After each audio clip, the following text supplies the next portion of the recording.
Athletes from all over the world share a remarkable bond. No matter where they come from or which sports they dedicate themselves to, they are all driven by a powerful why. For most, it's not about fame or wealth. Only a rare few reach that level.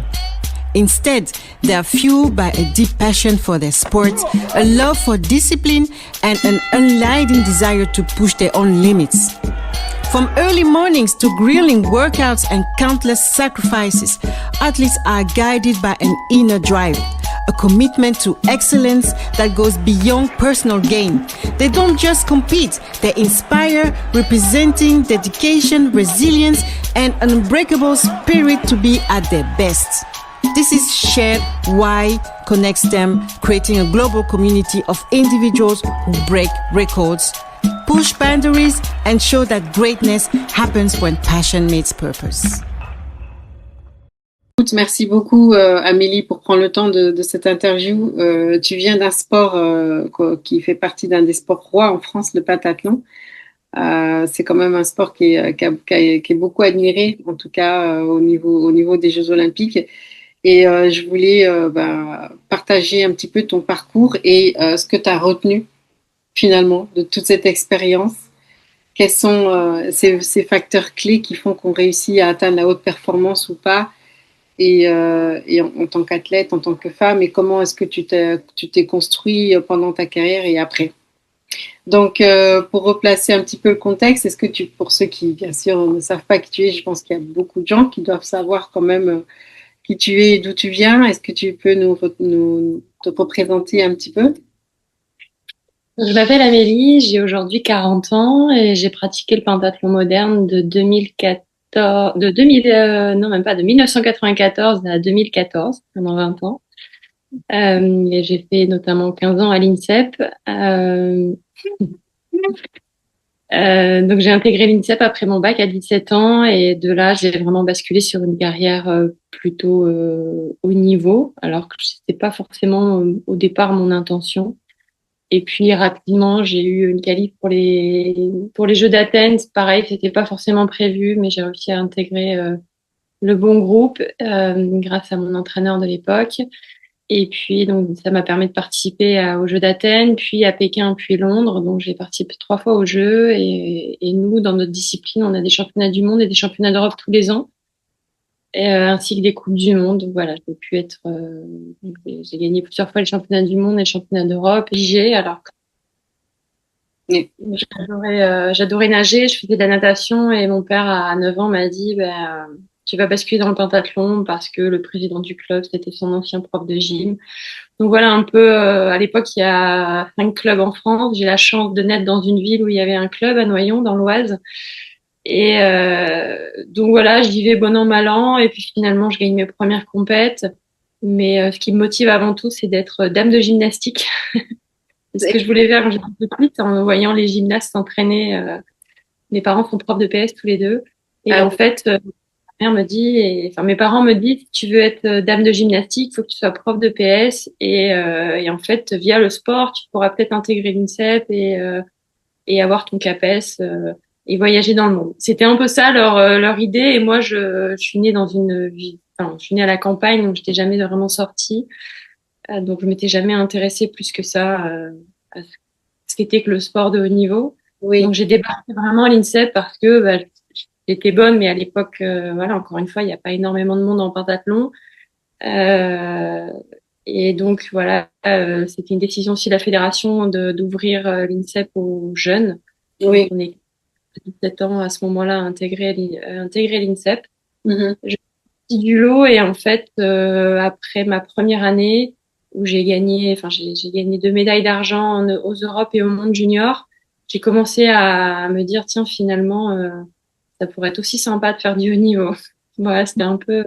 Tu veux dire que avant ta génération, il n'y avait pas de pôle pentathlon? Enfin, c'était pas... il n'y avait pas d'athlètes qui participaient au très haut niveau au pentathlon? Si, moi j'ai intégré l'INSEP en 2002 et il faut savoir que le pentathlon féminin devient olympique en 2000. D'accord. Donc déjà, le pentathlon féminin, c'était pas très reconnu en France, très valorisé. Donc l'INSEP était vraiment à la base pour les hommes. grâce à Caroline Delmer, ils ont intégré les femmes aussi à l'INSEP. Elle est devenue entraîneur au moment où moi je suis arrivée, et donc c'était l'idée de monter un pôle vraiment féminin. Il y avait quelques athlètes, elles étaient 3 avant que j'arrive, et 3, 4. L'idée, voilà, c'était de créer un collectif, donc de partir des jeunes. Ah, d'accord. Et alors, pour expliquer un peu le pentathlon, il y a combien de disciplines et quelles sont ces disciplines? Ah, ça a beaucoup évolué. Alors, il y en a toujours 5. J'ai envie de dire à mon époque maintenant, puisque depuis les Jeux de Paris, ça vient de changer, mais Oui, à présent, c'était l'escrime, la natation, l'équitation, le tir et la course. d'accord. Au départ, tout séparément, et puis finalement, on a mixé le tir et la course un peu à l'image du biathlon. Oui, On a changé plusieurs fois les formats, à la fois de la course, mais aussi de l'ordre des disciplines, puis de l'ordre de la manière dont ça s'est organisé.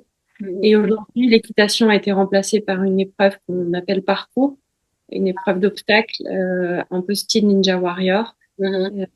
Voilà, donc ça change aussi aujourd'hui la physionomie des athlètes, ça change Ah aussi oui, l'entraînement vraiment. et Oui. Mais qu'est-ce que ça représente dans l'histoire, le pentathlon moderne? Qu'est-ce qu'il incarne en fait, ce sport? Ouais, on va dire dans le passé lointain, qui pratiquait ce genre de discipline multisecteur, on va dire. Est-ce qu'il y a une histoire derrière tout ça, un petit peu comme l'escrime? On sait qu'il y a une histoire derrière l'escrime. Est-ce que L'histoire du pentathlon, alors moderne, parce que Pierre de Coubertin, quand il décide de rénover les Jeux en 1896, oui, c'est un pentathlon qui était antique, et le pentathlon antique, c'était des épreuves d'athlétisme, et à la fin, on se départageait par une épreuve de lutte. oui, Et Pierre de Coubertin, lui, a voulu créer le militaire parfait, qui savait nager, courir, monter à cheval, n'importe quel cheval, puisque nous, on tirait du voilà, sort de cheval, oui. et l'autre, et se défendre avec une arme, donc une épée ou un pistolet. Donc c'est vraiment à la base un sport militaire, un sport bien évidemment masculin. Et le pentathlon intègre les Jeux en 1912 à Stockholm. En 1912. Pour les hommes, et en 2000. D'accord. Donc ça partait vraiment de cette idéologie un petit peu de former le militaire parfait qui est capable de faire toutes sortes de disciplines. Et les femmes se sont mêlées au projet à partir de quelle année? Il y a eu des championnats du monde déjà dans les années 80 et 90, mais vraiment la période olympique, c'est Sydney. Et la première. Donc oui, les femmes intègrent Sydney en 2000 et on est toujours là. Et toi, tu as intégré l'INSEP en 2000, 2002, septembre 2002. 2000. Oui. Donc, tu as vraiment été une pionnière, en effet, dans le mouvement olympique de ton sport. Qu'est-ce qui était la grande différence pour toi de l'entraînement à l'INSEP, de l'entraînement dans ta ville, et l'entraînement à l'INSEP? Quels sont les éléments importants qui ont impacté ta vision du sport de haut niveau? Déjà de doubler la quantité d'entraînement, parce que je m'entraînais déjà tous les jours, mais là c'était 2 fois par jour, Ah oui, dans des infrastructures forcément beaucoup plus grandes que dans mon club à Noyon. oui, Donc une piscine de 25 à une piscine de 50, on monte des chevaux qui sont de la garde républicaine, l'escrime, il y a plus de, il y a plus de sparring partners, le niveau est plus fort, etc. oui. Ça me change beaucoup. Et c'est ce que j'ai aimé, et en même temps, ce qui a été dur au départ, c'était vraiment quitter mon petit cocon familial, parce que moi, je suis d'origine vraiment de campagne, et d'arriver à Paris, c'était assez violent. Il m'a fallu beaucoup de temps d'adaptation. Mhm. Et puis, ce qui m'a sauvé vraiment, c'est d'intégrer STAPS en même temps et d'avoir un groupe d'amis en cours, où Oui. là, pour le coup, on était multisport, et c'était vraiment chouette, parce que ça permettait de créer du lien et découvrir d'autres sportifs. Sinon, on est chacun dans notre routine et on se croise jamais, en fait. Ah oui, donc tu as vraiment suivi le parcours, le parcours de sport, professeur de professorat de Voilà. sport, quoi. Ouais. Mais je sais que c'est un parcours qui est difficile encore aujourd'hui pour arriver à faire STAPS et avoir les bons résultats, le rythme que ça demande de faire STAPS et de faire du sport de niveau. Est-ce que tu avais un aménagement, du temps aménagé pour pouvoir concilier les deux, tout en étant à l'INSEP? Oui, parce que en fait, les cours, on les avait à l'INSEP. On était rattachés à la fac de Créteil, mais les cours, on les faisait à l'INSEP et on était 12, donc des promos de 12, donc 12 et 15. Oui, donc c'était ça l'aménagement. On avait cours de 8h à 11h, de 13h30 à 16h30. Après, ça demande forcément beaucoup de travail perso parce qu'autant on avait des avantages dans la préparation, mais aucun avantage sur les écrits et sur le concours en lui-même, en fait. Oui, oui, oui. Bon, tes parents, ils t'ont soutenu un peu à ce niveau-là. Oui, oui, après l'INSEP, ça a vite été un peu une zone d'ombre pour eux parce que Ouais. loin et parce que c'était pas leur domaine. Mhm. Et il y a quelque chose que je pose souvent les questions aux athlètes olympiques, c'est la différence entre ceux qui gagnent et ceux qui essayent, et qui sont tout juste là, mais qui vont pas gagner. Toi, t'as remporté quelques titres internationaux au niveau senior, on va dire, donc après les juniors, etc. Est-ce que tu te rappelles du moment où tu as eu peut-être un déclic ou un moment peut-être difficile dans ta carrière où tu t'es dit, bon, là, il faut que je change les choses. Comment est-ce que je vais faire pour passer de niveau amateur ou être la meilleure junior à être la meilleure en Europe ou la meilleure au monde? Je pense que j'ai vraiment eu trois déclics. Le premier, c'est après les Jeux d'Athènes, où là, j'ai vraiment découvert, en plus, je termine 11 ou 12e. Je me suis dit, waouh, j'ai 19 ans, j'ai fait les Jeux, j'ai découvert quelque chose de quand même assez incroyable. Oui. Et de là, en rentrant, j'ai vraiment basculé dans une mentalité beaucoup plus athlète professionnelle, Mhm. préparant toujours mon CAPES. Donc ça, c'était le premier déclic où je me suis dit, OK, maintenant, je le fais pour les études, mais aussi pour le sport. Le Mhm. deuxième, ça a été au moment où j'ai obtenu mon CAPES en 2007.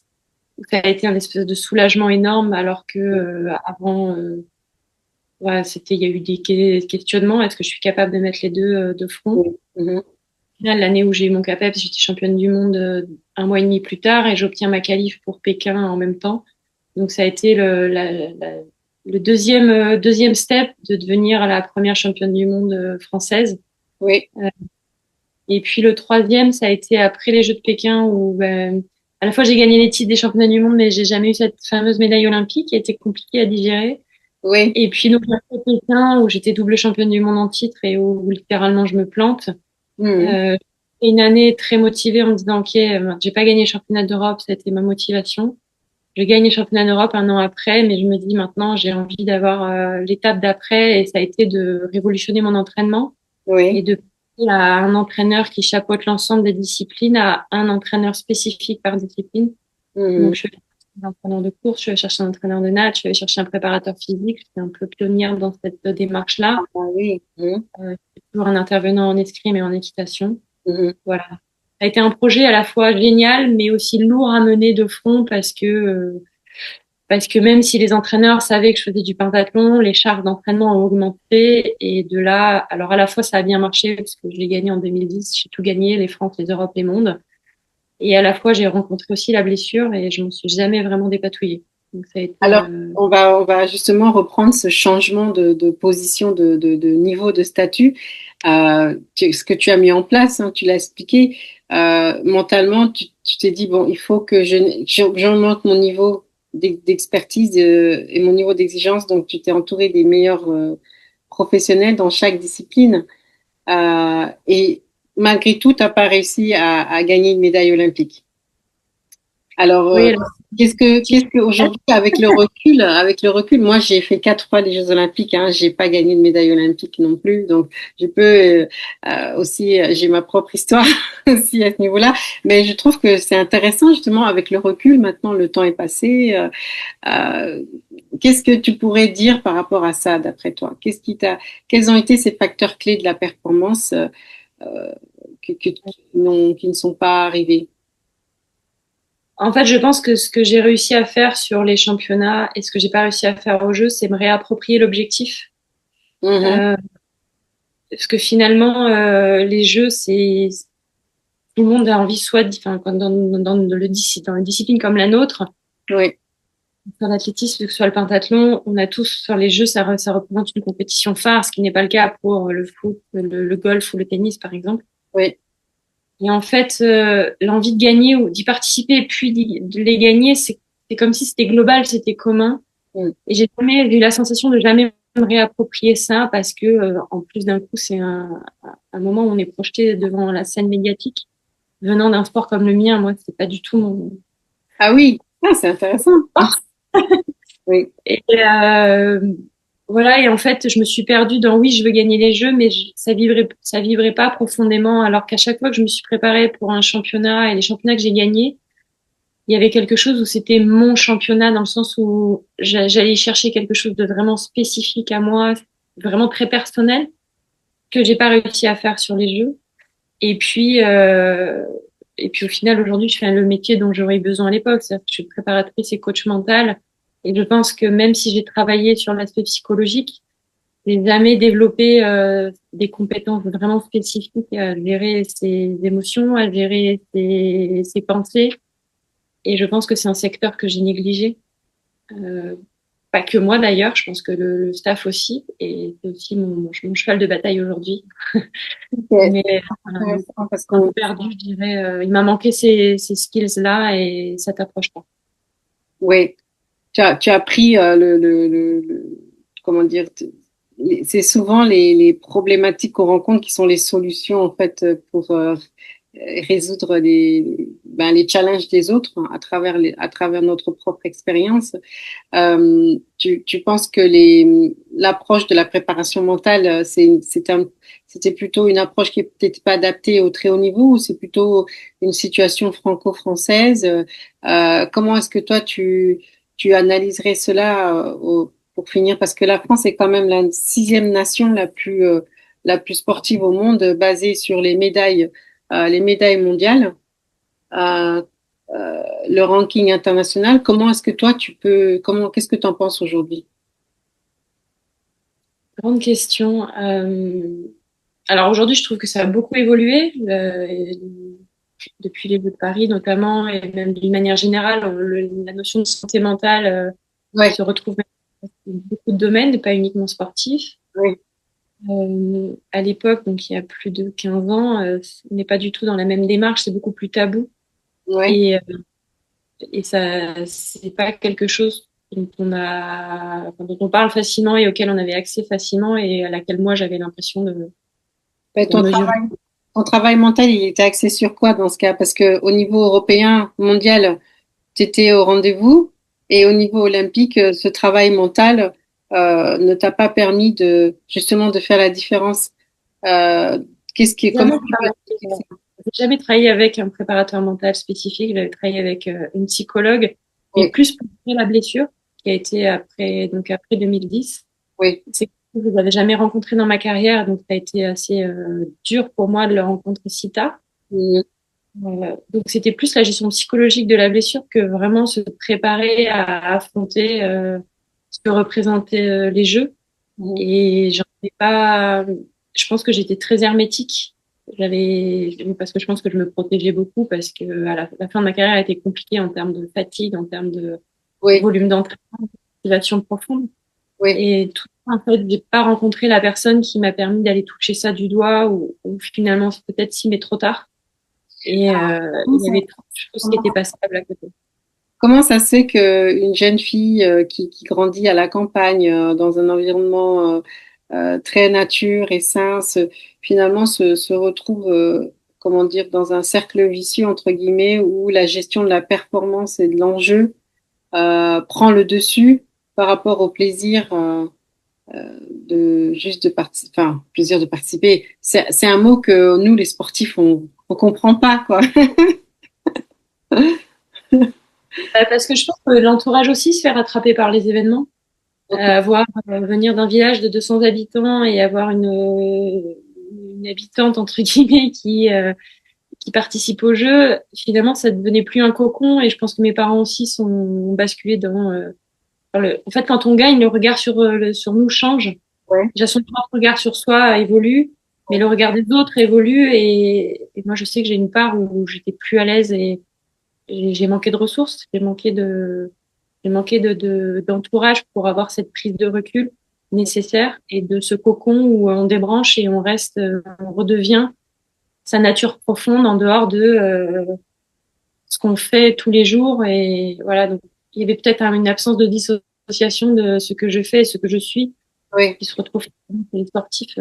Dans beaucoup de sports, oui. C'est aussi un petit peu dans les arts ou la musique, c'est un petit peu aussi le même phénomène quand on n'arrive pas à à se dissocier, comme tu dis, le moment de faire le show, le moment de changer de casquette et de passer à un autre niveau et de se dire que ben, peu importe ce qui se passe, on n'est pas notre performance, on n'est pas notre performance n'a rien à voir avec qui nous sommes.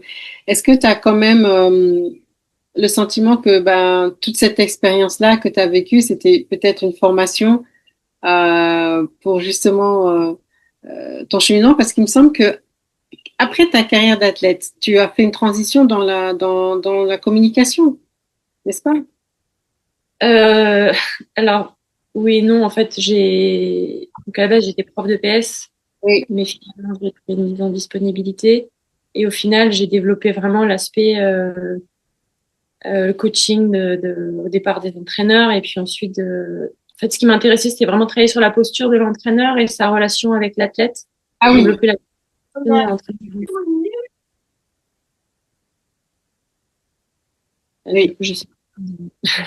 Oui, donc t'as vraiment de l'expérience que tu as vécue, Oui, analyser justement ces facteurs clés de la performance et l'enjeu qu'il y a entre l'athlète et l'entraîneur et comment est-ce que finalement chacun il trouve son compte et que la performance est au rendez-vous sans euh, c'est ce moment-là qui t'a donné envie de faire le pas vers le coaching. En fait, c'est parce qu'à la fin de ma carrière, un peu par hasard, je suis tombée sur une formation à l'INSEP d'accompagnement des acteurs du sport de haut niveau. Et c'est durant cette formation où j'ai pu faire un bilan de ma carrière. Oui. Je me suis dit, en fait, ce qui me touche beaucoup, c'est la posture de l'entraîneur. J'en ai eu 18 dans ma carrière, donc j'ai bien vu l'impact sur la performance que ça pouvait avoir. Ben, par mon sport, par la longévité, peut-être par mon caractère. Mais donc oui, c'est vraiment ça qui m'a interpellée. Et puis finalement, aujourd'hui, mon cheval de bataille, c'est apprendre aux athlètes à trouver leur propre voie d'expression. Parce qu'autour de la performance, il y a beaucoup de on dit, de il faut, tu dois. Et en fait, je trouve que c'est beaucoup plus complexe que ça. Et être sportif de niveau, c'est quelque chose qui s'apprend. C'est pas juste remporter des médailles, être sur une liste ministérielle, c'est beaucoup plus que ça. C'est gérer un regard qui change, c'est gérer des médias, c'est gérer des sponsors, c'est gérer des nouvelles relations, c'est continuer de se protéger et savoir différencier les cercles des gens qui nous entourent. Toutes ces choses-là. Et puis, donc voilà, ce qui m'anime, c'est aider les athlètes à mieux se connaître pour mieux performer. Et pareil pour l'entraîneur, parce que un entraîneur est un être humain qui stresse aussi, qui est seul aussi face à une grande pression. Oui. Et donc travailler sur la posture et la communication, la relation en fait. Et surtout la relation entraîneur en fait. Mais en fait, ce que tu décris là, c'est un peu le pentathlon de l'accompagnement du développement de soi, quoi. Donc, est-ce que tu as aussi abordé cet aspect de la nutrition comme facteur de la performance? Est-ce que dans ton expérience, une bonne nutrition contribue énormément à la réussite? Est-ce que tu as mis en place aussi des choses très très spécifiques pour justement tenir bon toutes ces épreuves? Pour moi personnellement, Mhm. non, mais à l'époque, en fait, faut vraiment se rappeler que le regard et l'importance n'étaient pas du tout la même. On était au balbutiement de la nutrition pour le sport, en tout cas dans mon sport. Et c'est sur la fin de ma carrière où j'ai commencé à être suivie par une nutritionniste, mais c'était après 2012, 2 ans après. Donc, non, et je pense que ça m'a manqué aussi. Et aujourd'hui, dans mon métier, alors je ne suis pas spécialisée. À tout à l'heure. Dans mon métier, je me suis pas spécialisée sur l'aspect nutritionnel, mais je le prends en compte parce qu'aujourd'hui, on voit de plus en plus l'impact du microbiote sur le mental. Et je base aussi mon approche sur, je dis, on respire 6 fois par minute, on mange minimum 3 fois par jour et on dort presque la moitié d'une journée. Donc ça, c'est la base pour moi de la préparation mentale. Et donc forcément, j'y accorde de l'importance. Par contre, je suis pas spécialisée nutrition, mais je sais que voilà, je m'entoure pour pouvoir réorienter les athlètes, leur faire prendre conscience de l'impact que ça a sur son bien-être mental et sur sa performance, au-delà du bien-être. Donc, t'as pas eu d'allergie, d'inflammation qui sont liées à la nutrition. Ce que tu expliquais tout à l'heure sur les blessures qui t'ont vraiment Alors directement si, puisque j'ai souffert d'anorexie, donc au final, forcément ça dérègle le microbiote, donc ça crée de l'inflammation dans le corps. Euh, donc in fine, les ligaments ne tiennent pas, les muscles tiennent moins bien et ça, à la fin ça pète parce qu'en plus on en demande toujours plus. Donc c'est aussi un autre facteur enfin, la nutrition via cette approche mentale-là est aussi importante, a aussi un impact fort sur la perte. Alors, je vais te refaire une invitation pour qu'on puisse terminer tranquillement sur ce point. On a encore 10 minutes. Euh, tu as parlé d'un sujet qui est de moins en moins tabou, parce que bon, il y a des athlètes qui en parlent, l'anorexie, la boulimie. On retrouve ça beaucoup dans les sports de, comment dire, de prestation, comme la gym, le patinage artistique, où l'allure compte beaucoup. Euh, quels ont été les éléments pour toi pour devenir anorexique? Qu'est-ce qui t'a conduit à ce pattern, on va dire, ce programme interne?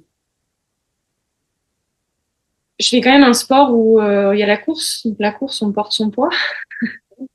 Et puis, je trouve que dans le sport, il y a un culte de l'image, culte du corps qui est assez fort. Je pense que j'avais aussi des origines familiales qui ont engrammé certains programmes qui font que il y a des fois ça a pris le pas sur la perf. Mais c'est sûr que se balader à l'INSEP, c'est juste, enfin, les corps sont, j'ai envie de dire, sont difformes, mais parce qu'ils sont très musclés, parce qu'ils doivent être affûtés, parce que sans parler du corps féminin en plus, il y a aussi il y a tout ce qui se joue autour de ça. Après, l'anorexie et la boulimie mentale, c'est pas uniquement en lien avec la perte, c'est aussi, il y a forcément des facteurs plus perso et plus profonds. Mm-hmm.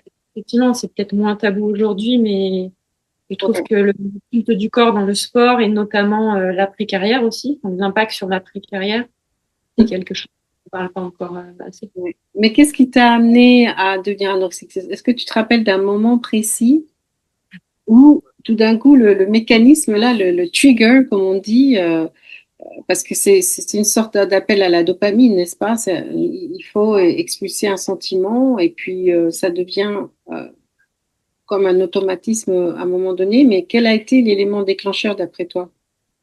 C'est arrivé en 2006 où je venais de louper mon CAPES là, pour la première. En fait, c'était un premier échec pour moi dans ma vie. Mon premier gros échec, en fait, c'est d'avoir loupé la première année de mon CAPES et de ne pas avoir passé la barrière des écrits. Et du coup, à être OK, qu'est-ce que je vais faire de ma vie, en fait? Là, j'ai pas réussi. J'ai échoué. Et il y a quand même le sport, donc il faut continuer d'être bonne. Il y a, en fait, voilà, beaucoup de pression, à la fois perdu psychologiquement, à la fois toujours la pression du sport et de se dire, OK, qu'est-ce que je vais faire derrière? Voilà, un ensemble de facteurs qui ont mis un rapport qui ont complexifié mes rapports à la nourriture. Et puis, une façon aussi, l'anorexie boulimie à la fois de pouvoir manger et à la fois de pas grossir en se faisant vomir. Donc, c'est quelque chose est un mécanisme facile presque. Mais comment est-ce que tu as réussi à tenir en fait à un niveau d'énergie important, un niveau d'exigence important, tout en étant en maintenant ce niveau de continuité d'anorexie Ouais, je sais pas sincèrement si j'ai tenu. Alors oui, parce qu'il y a eu des médailles, mais forcément ça a un coût et au final, je pense que c'est ce qui m'a coûté aussi déjà mon propre alignement personnel et ma capacité à faire face à plus de pression que peut représenter les jeux. Mhm. Donc après, ce qui m'a permis de tenir, je pense aussi, c'est une part de mon entourage, l'amour, on va pas se mentir non plus. Ça a été hyper important pour moi dans mon parcours de sportive. Oui. Voilà, c'était un peu mes petites bouées de secours et puis finalement le suivi psychologique que j'ai décidé d'entamer après 2010, après ma blessure où là ça a été vraiment too much. Euh, voilà. Mais je pense que je me suis beaucoup abîmée avec ça en fait. Ouais, c'était un mécanisme de survie presque. Ouais, c'était pas conscient. T'avais l'impression que si tu réussissais pas, c'était la fin, quoi. Tu devais à tout prix. Une telle confusion de soi avec ce qu'on fait, c'est une espèce de rouleau compresseur en fait. On n'a plus le droit d'échouer. Moi, j'ai quasiment gagné tout ce que je voulais gagner. J'étais numéro 1 française, numéro 1 mondiale. J'étais dans le top 5, top 10 mondial régulièrement. Oui. Et il y a comme une habitude, en fait. On n'a plus le droit de décevoir. Et après, il y a toute la pression qu'on se met soi-même de dire, mais finalement, si je réussis pas, qui je suis? Si là, je loupe, qu'est-ce qui se passe? Et en fait, il y a une auto-interdiction. Mm. Et puis, il y a cette image que les gens ont de soi, en fait, et les masques qu'on ajoute au fur et à mesure, en disant, ben, en fait, oui, mais Amélie, elle est forte. OK, il faut que je sois forte. Donc, je vais tout faire pour être forte et j'empile un masque, puis un autre, puis un autre. Et à la fin, à la fin, ça explose parce que, comme je dis toujours, c'est le corps qui gagne à la fin. Plus ou moins rapidement, mais il est plus fort que la tête. Le corps, il est plus fort que la tête. Oui, parce que c'est toujours lui qui aura le dernier mot. À mon sens, c'est ma croyance. Ouais, d'accord. Donc, quand on est trop saturé à l'intérieur, ça sort. Ça sort d'une façon ou d'une autre.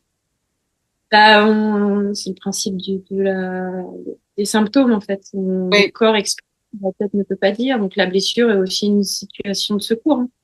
La blessure est aussi une solution.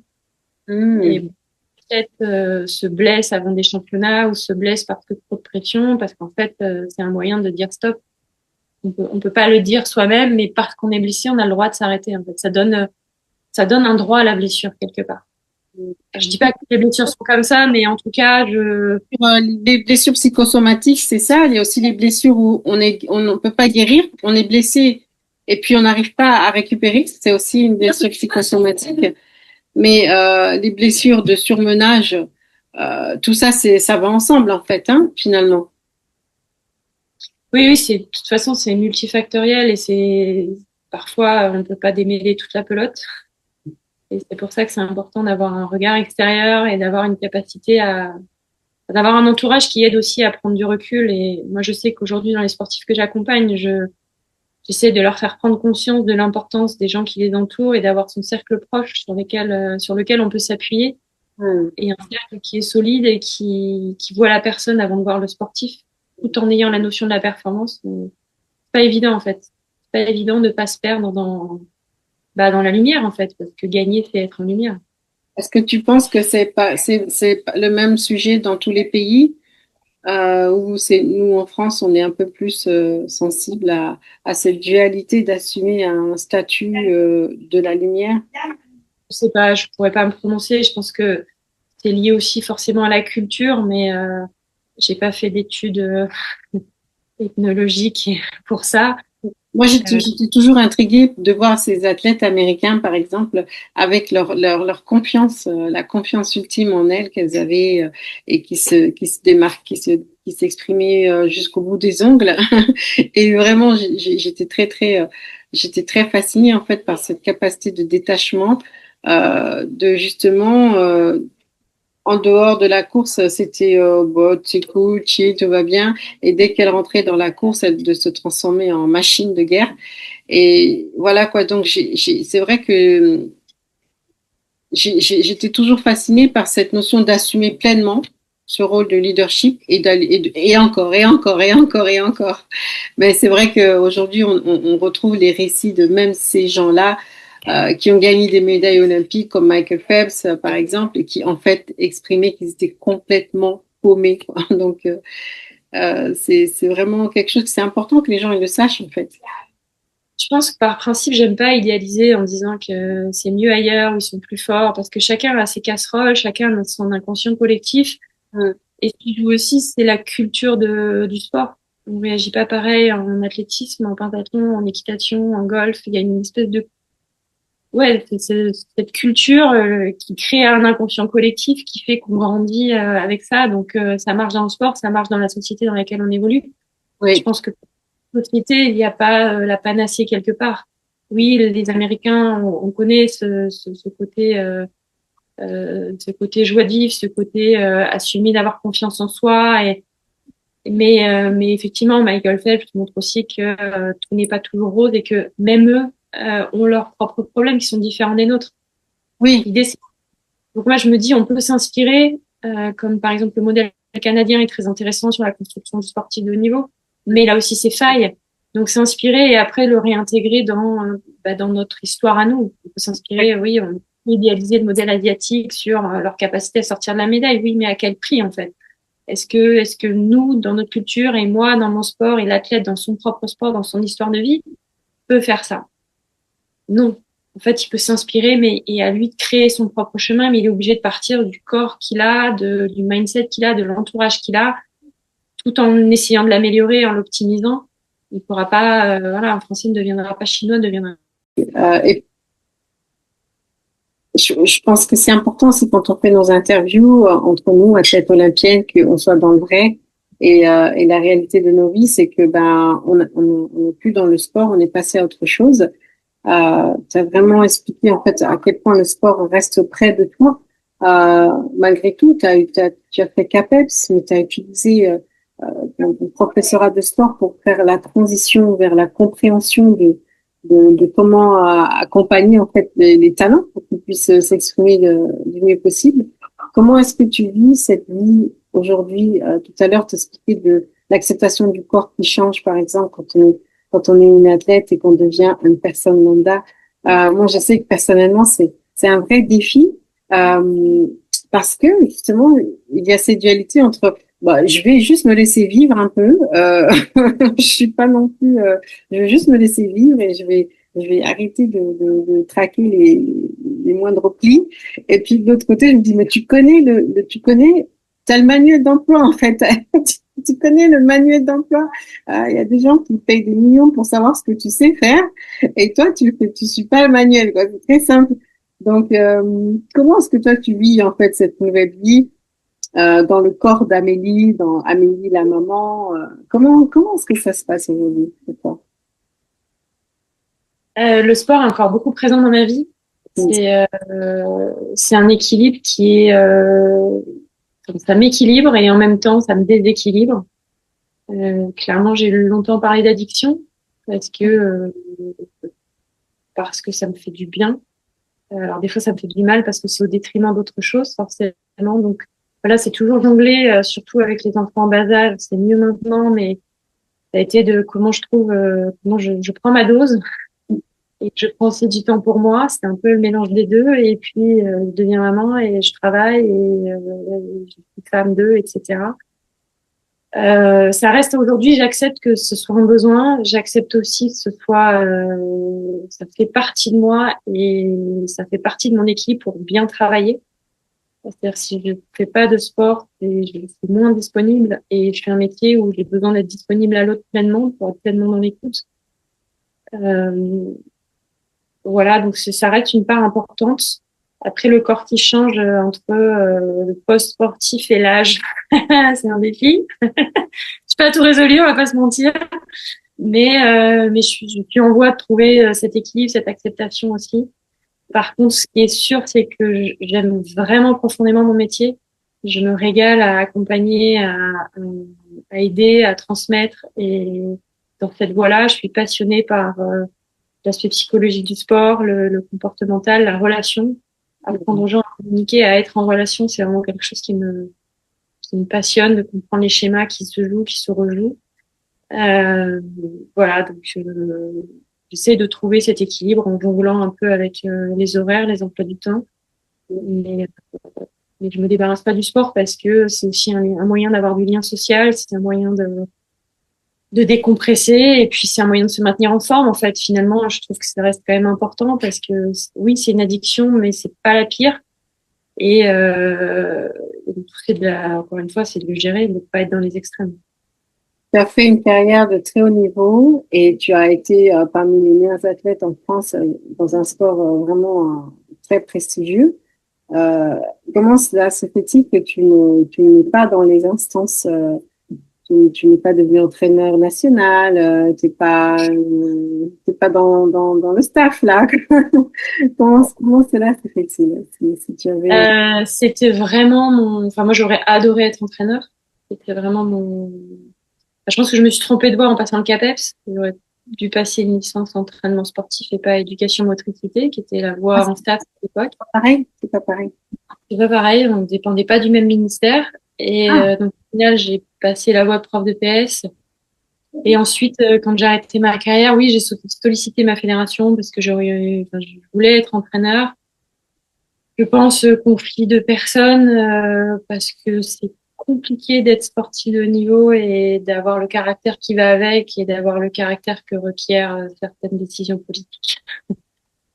Voilà, donc soit le message n'est pas passé, soit je ne pense pas, soit voilà, c'était pas, on voulait pas de moi et au final, j'ai trouvé une autre façon de servir le sport. Et, et voilà, mais ouais, ça a été dur parce que ça me passionne en fait aussi la pédagogie, transmettre. Bon, c'est comme ça. C'est un message qui est important aussi parce que ça nous ramène à cette notion que les règles du jeu, nous les fixons nous-mêmes. Et si, comment dire, si on n'est pas invité à la table là, on peut très bien en créer une autre nous-mêmes. Il y a beaucoup de gens qui peuvent bénéficier justement de tout ce savoir et de toutes ces connaissances.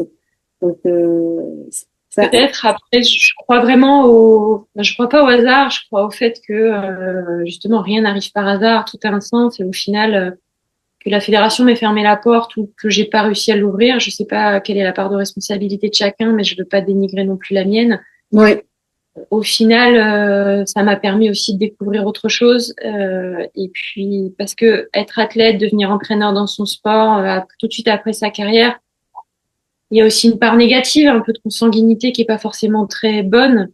Mais donc voilà, donc j'ai pas pris cette voie-là. La vie m'a offert autre chose et je crois beaucoup à ça et finalement transformer les déceptions en opportunités, c'est le principe de la résilience. C'est ce que j'essaie de faire aussi dans mon quotidien par rapport au jeu où j'ai pas réussi vraiment à jouer. Oui. Aujourd'hui, il y a une nouvelle génération d'athlètes qui font du pentathlon, qui arrivent à s'exprimer au plus haut niveau. Je sais que c'est toujours la pression, elle est toujours présente, hein, parce qu'il y en a qui abandonnent finalement en bon milieu de parcours parce que c'est trop important. Et puis il y en a quelques-unes qui restent là, qui gagnent des médailles, qui deviennent justement ces effigies nationales. Comment est-ce que tu analyses justement le pentathlon d'aujourd'hui par rapport à ton époque? Qu'est-ce qui te semble qui est radicalement différent, hormis le fait que ils ont changé avec le parcours? Et je pense qu'en effet, ça doit énormément changer la donne. Il y a plusieurs angles de vue à avoir. Déjà, le fait d'avoir les réseaux sociaux, on n'est plus dans le même, j'ai envie de dire, on n'est plus dans le même monde en fait. C'est pas comparable de gagner un titre en 2010 au fin fond de la Chine, version gagner un titre en 2022, même au fin fond de la Chine, parce que la manière dont c'est médiatisé, dont on parle de soi est différente et les sponsors vont aussi chercher d'autres choses, vont chercher des histoires en plus du palmarès ou même parfois à la place du palmarès. Donc ça, mais je pense que c'est pas que pour le pentathlon, hein, c'est pour beaucoup de disciplines. Ouais. Ensuite, par rapport au pentathlon pur, oui, entre l'évolution du format, c'est-à-dire passer du tir plomb, 20 plombs, version le tir combiné, version le tir laser, version l'escrime où on change complètement de formule. Voilà, tout ça, ça requiert d'autres qualités. Et aujourd'hui, faire ce qu'ils font, moi, je m'en sentirais pas capable parce que j'ai lâché le wagon. Après, je pense que et en plus, le fait d'avoir changé de discipline, d'avoir fait évoluer un sport parmi la discipline, ça change la physionomie des athlètes, la manière de s'entraîner, etc. La professionnalisation des athlètes offre aussi de nouvelles opportunités. Maintenant, je pense que chaque athlète peut, mais que ce soit un pentathlon ou ailleurs, à son message, à la possibilité de faire passer un message comme il l'entend, comme il le veut et ou pas. En fait, on n'est pas obligé d'être dans la lumière parce qu'on a gagné une médaille. En fait, chacun prend ce qu'il aime et je pense que c'est important de pas s'y perdre. Après, effectivement, la société est devenue tellement une société d'image que si on joue pas le jeu, malheureusement, il y a moins de choses qui se passent. Et c'est ça que je trouve un peu dur parce que parfois c'est pas que l'exploit sportif qui est mis en évidence, mais c'est la beauté, c'est la quantité de postes, c'est voilà donc pour la puriste du sport que je suis, c'est un peu triste et en même temps voilà, il y a toujours des bonnes choses et ça permet aussi de médiatiser, ça permet de voilà, il y a des athlètes dans mon sport aujourd'hui qui témoignent de belles choses et qui sont des porteurs de messages qui sont aussi forts. Et je trouve que le sport aujourd'hui permet de plus en plus ça. Par contre, voilà, c'est comme tout, c'est une question d'équilibre.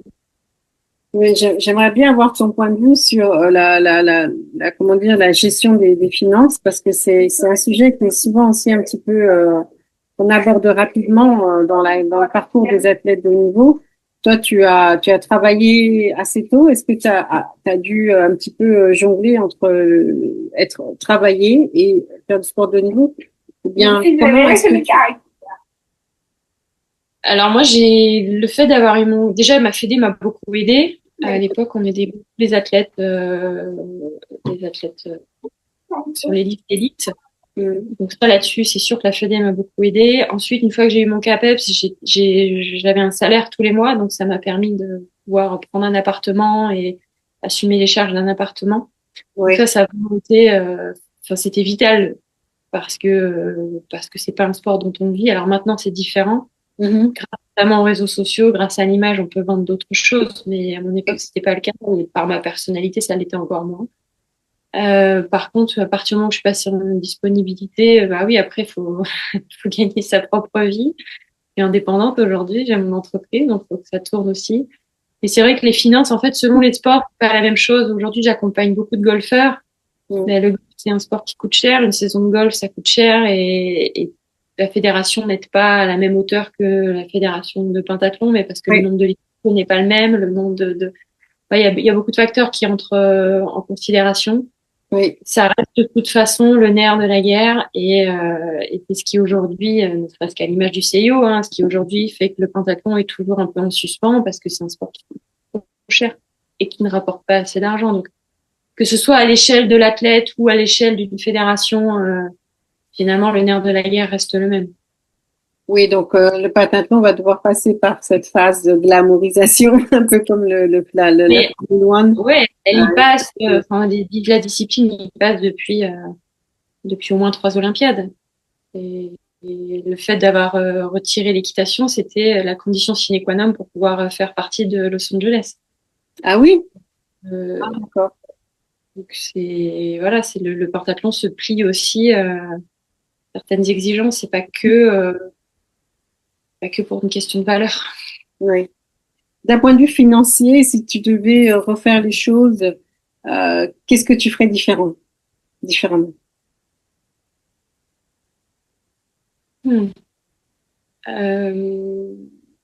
pense que c'est plutôt la fin de carrière que j'aurais géré différemment. Je me suis entourée trop tard.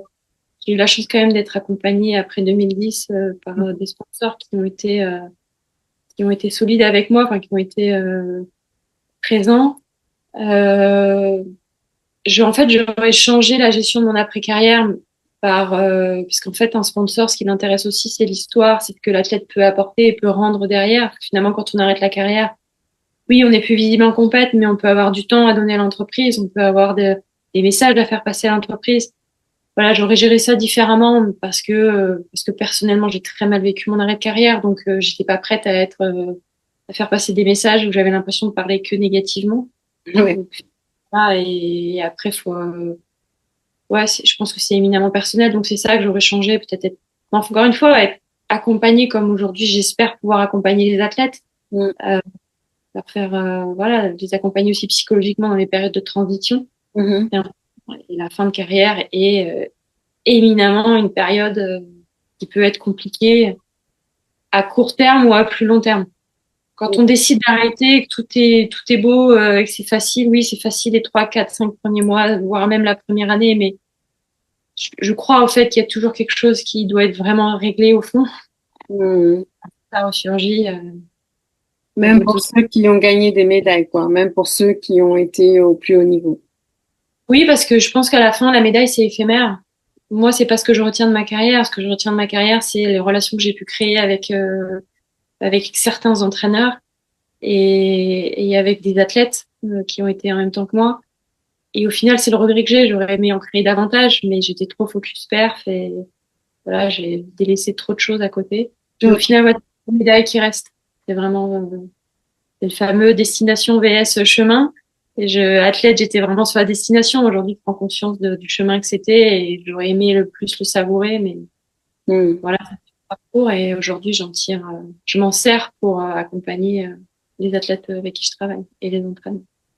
Tu as vécu vraiment des années très intensives et tu as aussi vécu, comme tu dis, la diversité culturelle de la France à travers tous les différents sports et c'est un petit peu aussi le reflet de ce que c'est la France.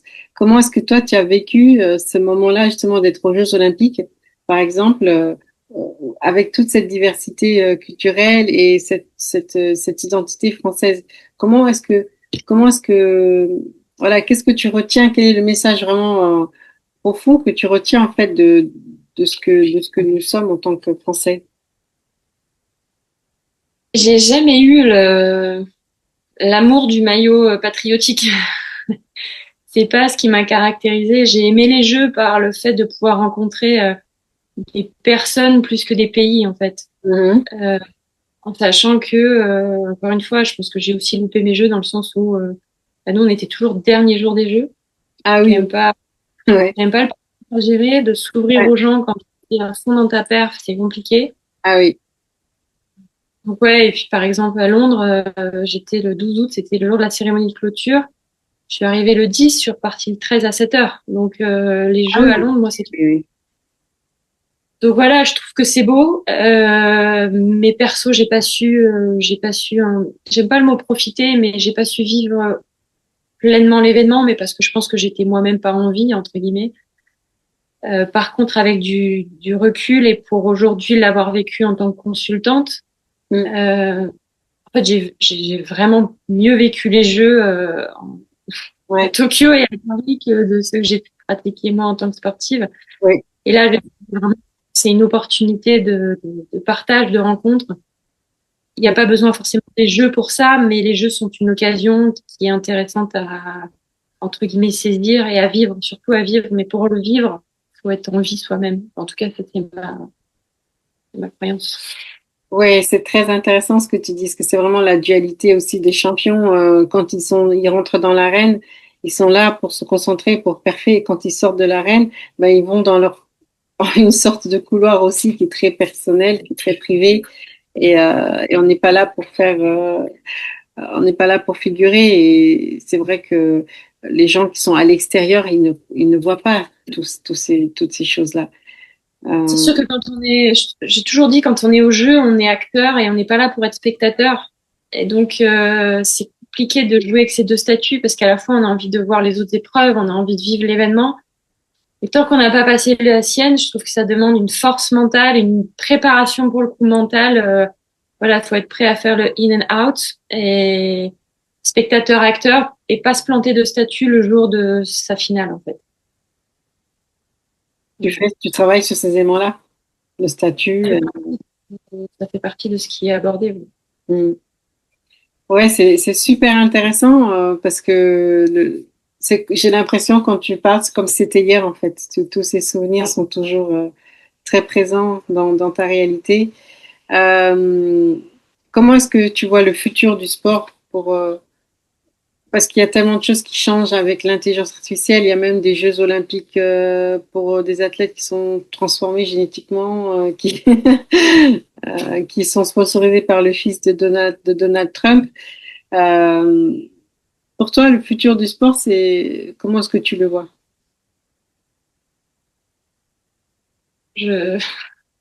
Moi, je me vois bien dans une ferme.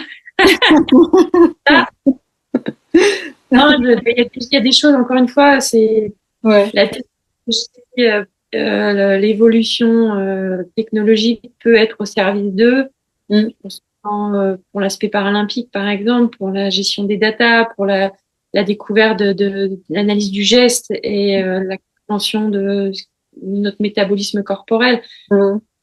C'est des choses qui peuvent être forcément positives. Je pense que le futur, c'est peut-être la réalité augmentée, notamment dans la préparation mentale. C'est quelque chose qui peut être vraiment très intéressant. Après, c'est toujours la même chose. C'est quelles limites on est capable de se mettre, déjà soi-même. Et puis, c'est là où ça interroge sa propre éthique. Et je trouve que devenir sportif de haut niveau, c'est aussi questionner son éthique. Jusqu'où on peut aller. Et pareil en tant qu'entraîneur. jusqu'où on est prêt à pousser un athlète, qu'est-ce qu'on est prêt à faire et jusqu'où ça touche nos valeurs ou pas. Mm. Moi, je suis un peu dépassée, hein. Je pense que je suis déjà une vieille génération. Pourtant, Oui, mais tu as des enfants maintenant. Et ouais, ouais, ils ont certainement un don pour la performance. Ils ont certainement c'est pas, une sorte et d'énergie. c'est un vrai sujet, et j'en suis en plein dedans maintenant parce qu'elles ont un âge où elles commencent à faire du sport et c'est vrai que moi, c'est à cet âge-là, ma fille, ma première va avoir 9 ans, c'est à l'âge où j'ai commencé le pentathlon, donc un effet miroir et en même temps, j'ai pas envie qu'elle reproduise ce que j'ai produit parce que ça a eu un coût pour moi et je l'ai pas choisi, donc j'ai envie de l'accompagner dans ce qu'elle a envie de faire. Oui, Mais je trouve que être parent sportif de haut niveau, enfin ex-sportif de haut niveau et devenir parent, c'est un sujet. Il y a parce que quand nos enfants à un moment donné sont miroirs de nous-mêmes, enfin nous renvoient notre propre nous. ouais, Faille forcément aussi des choses positives, mais pas que. Et puis voilà, donc j'essaie de considérer que c'est des êtres à part entière. Bien évidemment, j'aimerais qu'elles trouvent un club, qu'elles s'épanouissent dans le sport parce qu'il y a des valeurs éducatives. C'est aussi des moments où bah, elles seront pas derrière leurs écrans et ouais. vraiment dans le vrai partage qui est pour moi le partage humain. Mm. Et aller chercher la perf, c'est pas que négatif, parce que la perf peut aussi être destructrice, mais pas Oui, que. oui, Donc, je dirais qu'elles vivent ça, mais si elles le font pas, ben voilà, ça va me demander je sais que ça va me demander d'accepter que c'est leur propre vie et mm, elles viendront autrement et je continuerai de croire en elles, mais mm. donc, ouais, c'est pas résolu, en fait. Et je le vis et voilà, je vais évoluer, elles vont me permettre d'évoluer aussi. Oui, c'est ça la beauté du sport, je pense. On, on, on avance au fur et à mesure et on voit qu'est-ce qu'on peut transmettre et on apprend aussi à se détacher soi-même. Je vois aussi avec mes enfants la même chose. Ils sont très doués pour le sport, mais voilà, j'apprends aussi à les observer à distance et à ne pas trop projeter moi-même des, des, des projets sportifs. Donc, c'est sûr. Je vais Je te trouve que poser. je termine juste là-dessus, ce qui me sensibilise aussi, c'est les entraîneurs, en fait, les encadrants. Et je trouve qu'aujourd'hui, la formation des entraîneurs est quelque chose de très, très important. Parce que Mhm. c'est eux qui vont former mes enfants. C'est eux qui vont former aussi enfin, les autres, la future génération. Donc, pour moi, mon cheval de bataille, c'est les sensibiliser à la capacité d'écoute. Ça veut pas dire toujours respecter ce que l'athlète demande, bien évidemment, mais être déjà en mesure de l'accueillir, de savoir observer, de savoir communiquer, de savoir être pédagogue. Et je trouve que ça manque encore beaucoup dans les postures des jeunes, enfin, des entraîneurs de jeunes en tout cas. Oui, c'est vrai. C'est aussi notre culture, hein, la mentalité aussi que nous avons en France, le rapport entraîneur-entraîné. Voilà, c'est sûr que c'est des sujets aussi qui sont un petit peu délicats à aborder. Oui, Il y a des entraîneurs qui ont toujours le dernier mot et puis on n'a pas le droit de, de contredire et d'autres entraîneurs qui sont tellement proches des athlètes que si l'athlète décide de faire autre chose, ils deviennent malades. Donc c'est vrai que c'est- cette cette rencontre-là, ce binôme-là, c'est que c'est vraiment très particulier, mais je pense que en effet, c'est un sujet qui est très, très profond. Et j'imagine que t'as pas fini encore de creuser et d'explorer comment justement rendre ce. Donc du coup, ben, il y aura beaucoup de champions qui vont sortir demain ou qui sont déjà présents, que tu accompagnes que tu accompagnes vers leur réussite, leur performance à eux, quoi. Toujours. Oui, c'est pas forcément des champions, c'est-à-dire que c'est pas forcément des athlètes qui gagnent spécifiquement que j'accompagne, c'est des gens qui sont motivés par un projet fort, Oui, qui ont envie d'évoluer en fait, et qui se donnent les moyens de le faire parce que évoluer sur cette dimension mentale qui est plus aujourd'hui ma spécificité, oui, c'est comme l'évolution physique, ça demande du courage, ça demande de l'investissement, ça demande du travail. C'est pas une séance tous les 15 jours, 3 semaines enfin, qui fait évoluer, parce que c'est pas forcément que résoudre des problèmes, c'est aussi développer des compétences. Et c'est surtout ça avant tout. Voilà, aujourd'hui, j'accompagne des sportifs professionnels, des sportifs de haut niveau, mais aussi des étudiants. J'accompagne des amateurs de 50, 60 ans qui veulent faire des équipes de France de leur catégorie. Voilà, c'est pas la médaille qui m'anime, c'est vraiment leur permettre de réaliser, d'exprimer le meilleur d'eux-mêmes, parce que c'est basé sur mon regret à moi de pas avoir exprimé mon plein potentiel, même si je sais pas si on peut vraiment l'exprimer en compète, mais en tout cas, finir une compète avec la sensation de ok, là vraiment je suis allée au bout de ce que j'étais en capacité de faire, et ça n'a pas été mon cas, et aujourd'hui j'ai compris pourquoi, et voilà, c'est pour ça que ça m'anime d'animer, d'accompagner, de former, de transmettre, d'aider à développer ces secteurs-là. Oui. Ouais, d'une manière ou d'une autre, c'est le sport qui t'a formé et qui continue de te porter vers ton propre chemin. Oui, c'est très, très intéressant. En tout cas, merci beaucoup. Vraiment, c'était un échange super intéressant. Merci à toi. De pouvoir partager tout ça. Avec des sujets relevés, ça fait longtemps que je les avais pas ouverts. Oui, et je pense que c'est important qu'on puisse transmettre, justement, qu'on puisse transmettre la parole et puis avoir ces échanges et partager quelques astuces, quelques tuyaux. Donc, ça, c'est bien. Merci pour le travail et l'opportunité que tu donnes. Non, parce que c'est Quand je parle d'inconscient collectif, c'est Jung qui parle de ça, et ouais. où ça joue en fait. C'est nos histoires perso à soi, mais familiales, ethniques. Tout ça, c'est engrammé dans nos cellules en fait. Après, je sais pas s'il faut aller trop loin quand on est athlète, mais en tout cas, quand il y a des schémas qui se répètent, je trouve que c'est intéressant d'aller se dire, tiens, de prendre conscience que c'est un schéma, et du coup, il n'y a pas forcément besoin d'une psychanalyse pour les lever. Non, pas du tout, pas du tout. Et c'est de se dire, en fait, à ce moment-là, c'est que je perds le fil, et c'est là où c'est intéressant de revenir sur ses forces, revenir sur ses motivations profondes. Finalement, qu'est-ce qui fait que je cours? Qu'est-ce qui fait que je vais au sport? Moi, je me suis rendu compte après ma carrière que je m'entraînais autant que pendant ma carrière, alors que je n'avais plus d'objectif de perf. Et en fait, ce qui m'animait, c'était la beauté du geste, c'était la sensation. Et aujourd'hui encore, je continue parce que, encore tout à l'heure, je suis allée nager.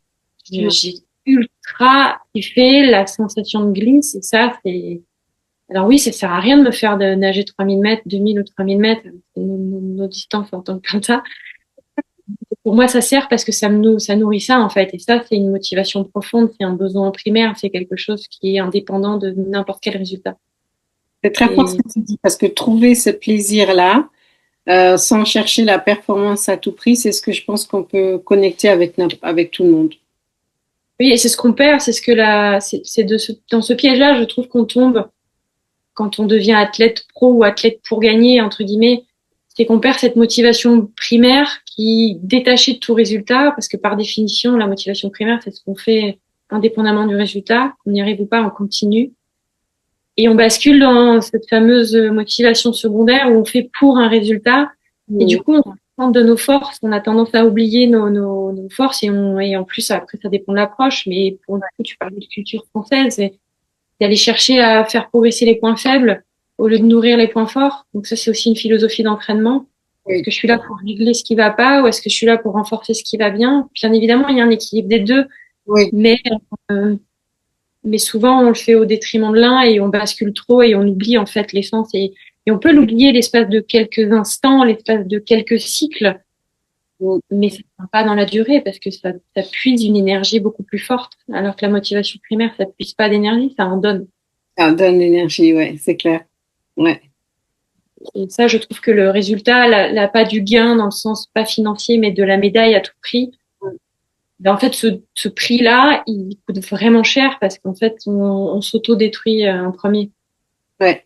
Et en plus, la roue continue de tourner, quoi. Si on n'est plus là, il y en a d'autres qui viennent, et puis le système continue de se nourrir sans forcément tenir compte de tous ces fracas. Et c'est pour ça que c'est hyper important, à mon sens, d'être solide, de se construire son identité indépendamment de sa pratique. Et je sais que moi, je l'ai pris, pardon l'expression, j'ai pris cher à la fin de ma carrière, parce que j'avais l'impression d'être sortie du système et de voir la roue, et que j'avais vraiment cette visualisation-là d'une roue qui continue d'avancer avec d'autres personnes dedans. Et moi, je suis sur le côté, et il n'y a plus personne qui te regarde, il n'y a plus personne qui t'appelle.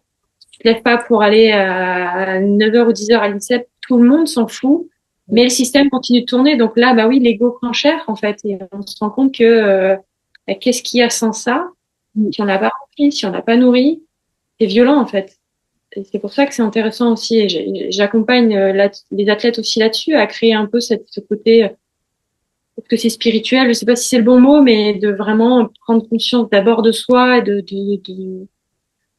son vrai soi, même s'il se nourrit aussi de nos expériences, mais le détacher de l'extérieur, en fait. Et de savoir que quoi qu'il se passe, le système n'a pas besoin de nous, en fait. Ouais. C'est important de garder son indépendance, à mon sens. Suit son système, son protocole. Ouais. On peut le nourrir, mais c'est important de garder son indépendance, sa capacité à être soi, seul avec soi, sans sport, sans médaille, sans lumière, sans collègues, sans entraîneur. C'est pas évident. Ça se construit, à mon sens, ça se construit. Ouais. Thank you for tuning into Olympians Diary, where we dive deep in the minds of Olympians and uncover the stories, the struggles, and triumphs behind the world's most dedicated athletes. Stay tuned as we continue our journey into the hearts and minds of those who've reached the pinnacle of their sports. You won't want to miss the incredible insights and lessons we have ahead. This podcast was made possible by Jewelbox, the music production studio that keeps our sound on point.